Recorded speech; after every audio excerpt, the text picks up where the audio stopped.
تورم القدمين ممكن يكون علامة على خطر كبير جوه جسمك. طب ليه بيحصل تورم في القدمين؟ ممكن يكون ليها أكتر من سبب، منها أسباب خارجية زي الوقوف أو الجلوس على كرسي لفترة طويلة من غير حركة، ده بيؤدي لاحتباس السوائل بسبب ضعف حركة الدورة الدموية، أو لبس مش مناسب أو ضيق بيضغط على الأوعية الدموية وبيمنع تصريف السوائل الطبيعي.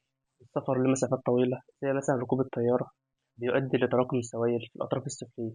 وكمان الإصابات أو الشد العضلي بتسبب التهاب موضعي بيؤدي لتورم مؤقت. مفيش جسم يستحمل ضغط طول اليوم من غير راحة. وفيه كمان أسباب داخلية، هي منها مشاكل الدورة الدموية زي كسور الأوردة، ضعف الصمامات الوردية يخلي الدم يتجمع في الساقين، أو مشاكل القلب زي ضعف أو فشل في عضلة القلب. وغالبا في حالة تورم القدمين بسبب مشاكل في عضلة القلب بيظهر معاها أعراض تانية لأمراض القلب.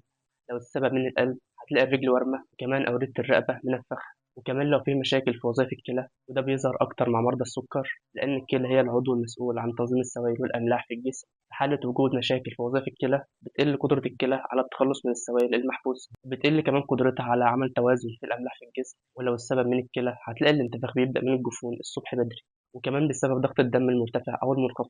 وكمان لو في مشاكل في وظائف الكبد، فيعتبر تليف الكبد من الأسباب المعروفة لتورم انتفاخ القدمين. لكن وجود مشاكل في وظائف الكبد بيكون معاه أعراض تانية زي اصفرار العين أو تغير لون البول. كل الأعراض دي ممكن تكون مرتبطة بوجود مشاكل في الكبد، وبيكون معاه تورم وانتفاخ في القدمين، أو بسبب الحمل أو التغيرات الهرمونية. كل دي أسباب لتورم وانتفاخ القدمين.